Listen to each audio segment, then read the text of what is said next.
Hey, Emma. Have you ever noticed how often we say sorry, even when we don't need to? Oh, Robert. Yeah, I do that all the time. It's almost automatic. Exactly. And the thing is, it makes your English sound weak, even if your grammar is fine.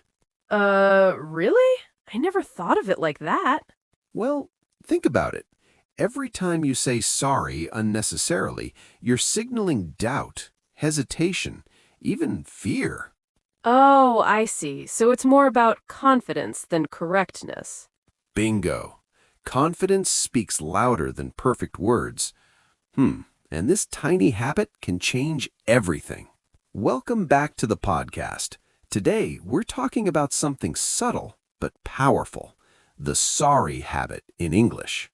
Yeah, Emma and Robert's favorite topic, huh? Exactly. And trust me, after today, you'll notice every time you say sorry. Let's get real. You're in a conversation, you make a small mistake, and what comes out? Oh, sorry, I didn't mean. Right. And that tiny sorry can break the flow and make you sound unsure. Hmm. Yeah, I do that in meetings, even with friends sometimes. Exactly. And it's not just saying sorry, it's about your mindset. Your brain is conditioned to apologize even when unnecessary. Oh, I never realized. It's like a mental reflex. Yes. And guess what? Most beginners do it constantly, and intermediate learners too. So every time I say sorry, I'm actually weakening my English? Well, you're sending a subtle signal. I'm not sure of myself. Hmm.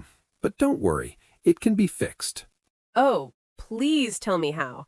I hate that nervous vibe. Let's break it down. First step, awareness. Record yourself speaking English. Listen to your sentences. Count how many times you say sorry or unnecessary filler words. Hmm. Okay. So I literally monitor myself? Exactly. You'll be shocked. Sometimes it's 10 to 15 times in just 5 minutes. Oh my. That's wow. Step 2, replace it. Every time you feel like saying sorry, pause, take a breath, and say something neutral, like, let me explain. I think. Here's my idea. Oh, that makes sense. So I redirect my speech instead of apologizing. Exactly. It's subtle, but it builds confidence fast. Hmm, I can try that today. At work and with friends. Also, notice your body language. Shoulders back, head up. Even if you feel nervous, your confidence signals itself. Wow, I didn't know body posture mattered that much. Oh, yes. Your words follow your posture.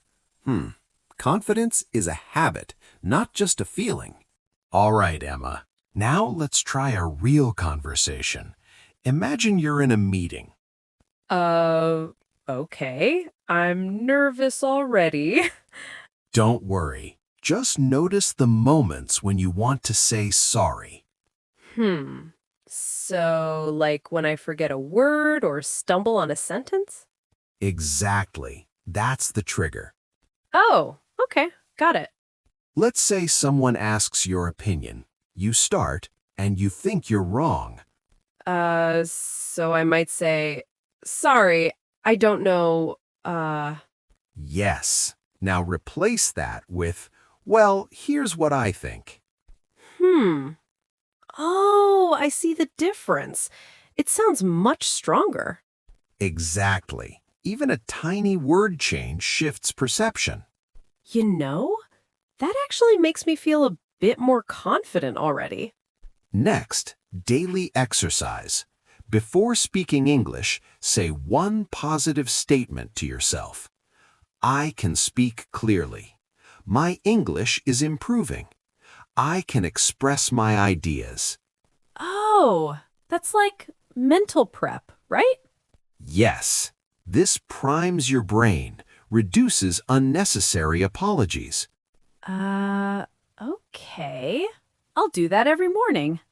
During a conversation, catch yourself.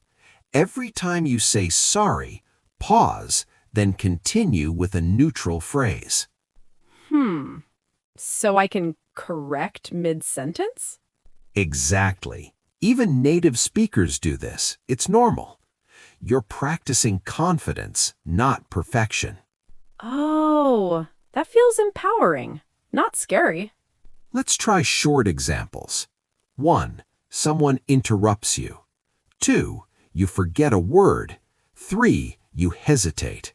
Okay, let's do it. Scenario 1. You're speaking. Someone cuts in. What's your first thought? I should apologize. Stop. Instead of sorry, say, well, I was saying, or let me finish. That's much better. Scenario 2. Forget a word mid-sentence. Oh, maybe I'll say, sorry, what's the word? Nope. Just pause, take a breath, and paraphrase. You know, the thing I mean is, Oh, I like that. Much smoother. Robert, I feel like a mini coach now, correcting myself in real time. well, that's the idea, Emma. Practice over time, this becomes automatic. Oh, I can feel it already. Okay, Emma.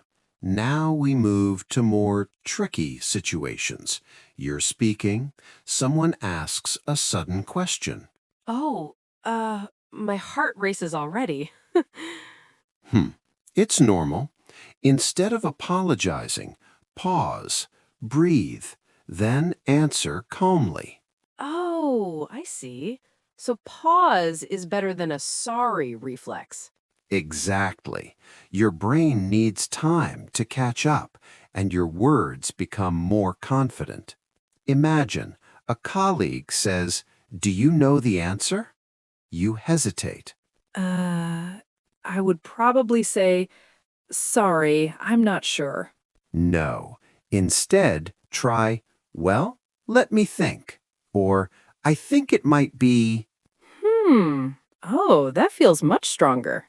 Yes. Notice the difference. No apology, just confidence. Next, self-correction. When you catch yourself saying sorry, replace mid-sentence. Oh, hmm. Like redirect my words? Exactly. Example, "Sorry, I don't know." Change to, "Well, let's see." Much smoother. Scenario, group discussion. Someone interrupts you. Ah. Oh, I might say, sorry? Stop. Instead, "Well, as I was saying," hmm? You keep control. Oh, I love that. Scenario, forget a word. Uh, I usually stammer, sorry, what's the word? Nope. Pause. Say, "You know, the thing I mean is." Oh, much better. Feels natural. Robert. I feel like Emma is my personal coach, correcting me mid-sentence. Well, that's the point. Confidence grows with tiny repeated actions. Uh, oh yeah, I can feel it working. All right, Emma.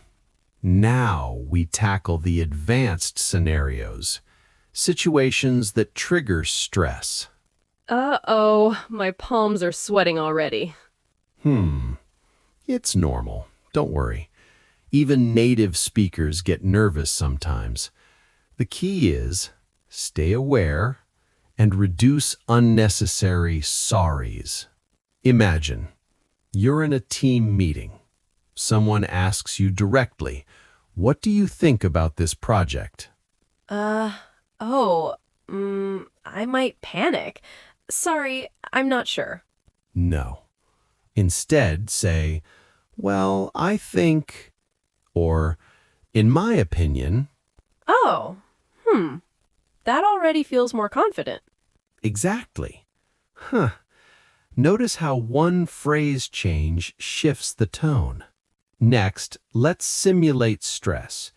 You're called on randomly in class or at work. Uh, oh, my mind freezes. Pause. Take a breath, then start with neutral words. Let me think. Here's my idea. You know, Oh, that's much better. yes, even a 2-second pause changes everything. Scenario. You're telling a story and you forget one word mid-sentence. Uh, oh, I would probably say, sorry, what's the word? No. Pause. Paraphrase. You know, the thing I mean is... Oh, yeah, that's so much smoother. Scenario. Someone challenges your idea. Uh, oh, I usually apologize immediately. Sorry, I might be wrong. Stop. Say instead, well, I see your point. Here's my perspective. You maintain confidence and flow. Hi, Robert. I feel like I'm learning live coaching mid-conversation. Exactly, Emma. Confidence grows one tiny habit at a time. Uh, oh, I think I can do this in real life now. Every day. 1. Record yourself. 2. Count unnecessary sorries. 3. Replace them with neutral phrases. 4. Notice body language. 5. Practice 5 minutes daily. That feels very actionable. Yes, consistency is key. You don't need perfect English. You need confident English. Oh, oh, yeah. I feel ready to try this today. Exactly, Emma. That's the goal of this episode. Not perfection, but natural, confident speaking. Remember, stop saying unnecessary sorry, pause when needed, redirect with neutral phrases, maintain posture and confidence, practice daily. Mm, oh, thank you, Robert. I feel so much more aware now. You're welcome, Emma. Just small changes, repeated daily, and your English will sound naturally confident. Yes. Oh, I can feel the difference already.